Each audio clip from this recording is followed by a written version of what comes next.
recording. Let's start talking about the project.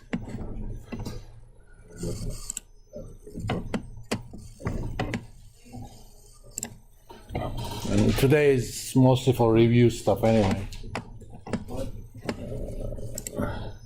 Now, one thing I noticed, I used this one last summer too, but since summer apparently somebody bought Dr. Pepper, so that ticker doesn't exist anymore. So just use Coke and Pepsi. I'm gonna send an email to everybody to that effect anyway. So a little bit less work for you guys. Now, let me make this a bit bigger. What I want you to do first, get the financial statements, okay? You can get it in a lot of different places. I guess it's not that easy from financegoogle.com anymore, but if you go to financeyahoo.com, let's do for Coke. Come on. Just pick the financials tab here, and I want you to do annual. That's by default anyway. Income statement, balance sheet, and statement of cash flows. And the statement of cash flows, pretty much the only thing you're gonna need are the dividends, okay? Since this is a cash flow statement, dividends are cash outflow, so they're recorded as negative numbers, so don't think of dividends as negative, all right? That means they paid $6.3 billion in dividends. And easiest way to get them, just select them, copy. If you go to Excel, where is my Excel?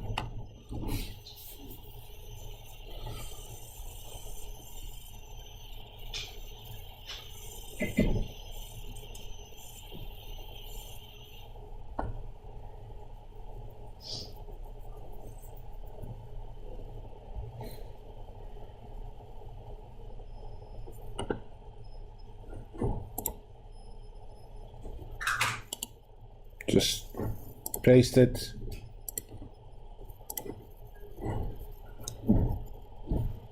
I guess.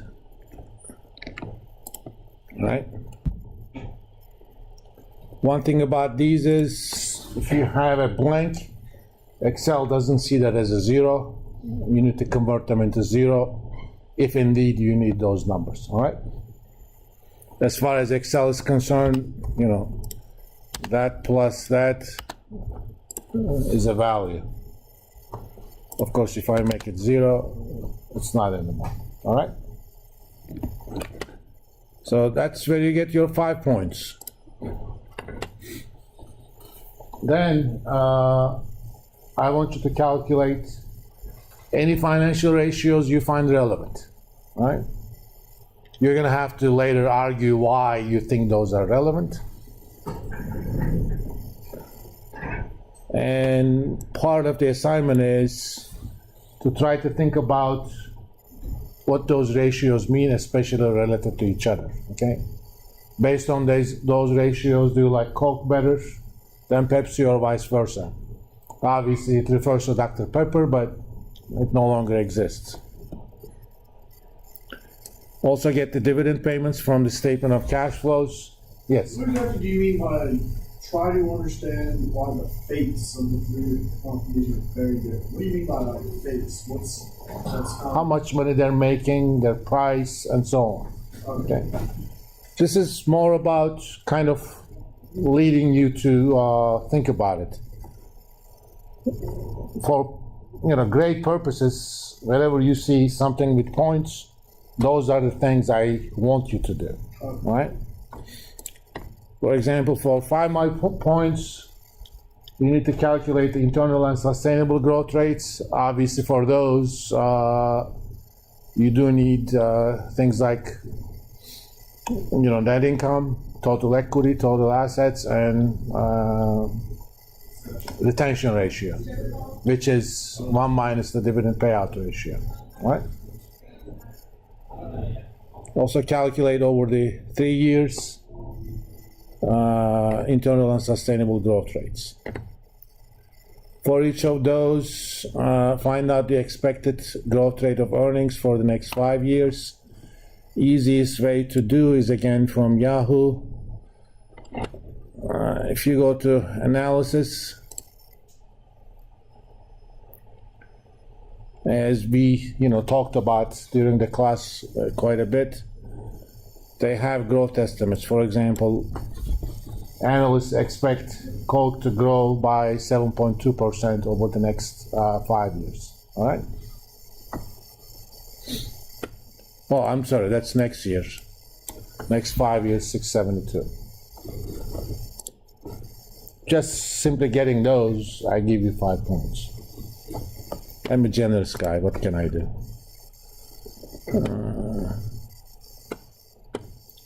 For each company, assume that dividends will grow at their expected growth rate for the next 5 years, then at their average internal growth rate forever. Remember, on one of these steps, you calculate the average internal growth rate and sustainable growth rates over the last 3 years. Okay, you use that. You know how to do that. This is basically a two-stage growth problem, right? I'm not going to tell you too much because you got to go ahead and do it. But you can use our template to figure out how's that going to happen. Assume that required return is 15%. Another 5 points, get the closing stock price at the end of December 2017. You can also find that, let's see, historical data, pick your time period, and in this case, it's already there anyway.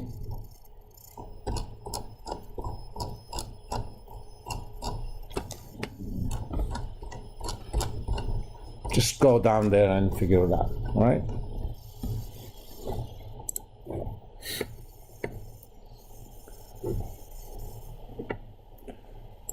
What you need to do over here, it's kind of a reverse engineering problem.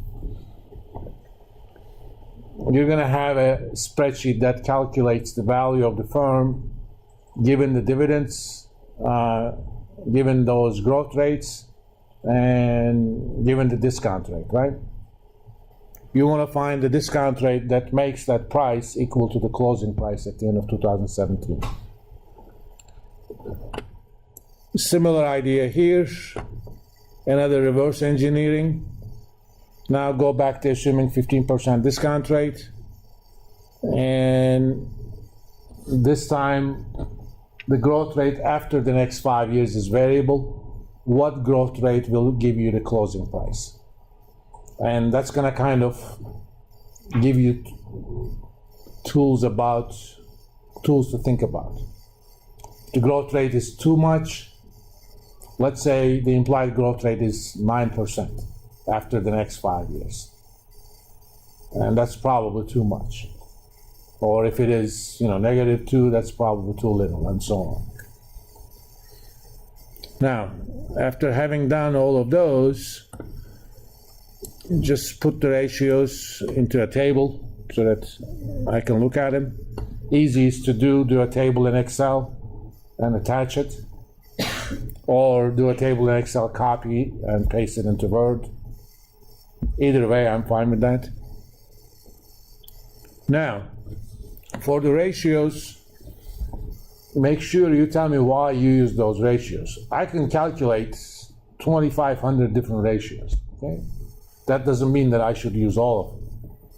But if you use only 2 ratios in order to make a comparison of the firms, tell me why only those 2 are enough. So make an argument about why those ratios that you got are good enough. You'll make another 20 based on telling me a story using those financial ratios. Just using the financial ratios alone, which one of these looks more attractive? And you need to make an argument using those ratios. Simply saying that, well, I looked at all these ratios, Coke looks better. That may be true, for all I know. But make an argument in favor of that. Okay, it is better because this ratio is higher, that ratio is lower, or combination thereof. All right? And finally, looking at the numbers, tell me which one is overvalued or undervalued relative to December 2017 closing price. All right? That's pretty much it. I mean, basically, I'm giving you 5, 10, 15, 20, 25, 30, without even writing a single word. 35 actually. Okay? Let me see, is that 35, 55, 75, 100, yeah. You're gonna get 1/3 of the grade without making one single argument. Then you're gonna start earning it. Even this is, I consider a giveaway as long as you put the effort. I mean, why are you using those? Which means, you know, you have to have an understanding of what those ratios mean and why are they important, right? So you're gonna get almost 60 points without actually doing any analysis at all. The rest you're gonna earn. I mean, past, I rarely gave anything below 60 on these things. And you know, if you've shown a decent effort in telling your stories, as long as it's not too trivial, it's not that difficult to get an A in this assignment. But you gotta put it in. It's not too much work, and remember, you're gonna do it with your study group anyway. You know, those 3 that I put you in? We're only supposed to turn in one person. Only one, yes. Presumably you're gonna turn in the same thing, right? So why do you hate me that much? Why do you want me to grade, you know, 2 things that look the same? And you all know your groups, right? And if you use outside sources to help support your arguments, make sure you cite those. And please don't use Wikipedia as a source. All right? You know, if you've seen a story in financial press about Coke and you want to use it as support, make sure that you provide me a link to that or some sort of reference. This is not a CCT class. I don't worry about reference style. It doesn't have to be APA or anything like that. As long as it's a reference that I can check, I'm fine with that. But most of the stuff you need is going to be based on what you produce in earlier steps anyways. Any questions you guys have? Yeah, not on this, but so chapter 8, the new quizzes that you put out.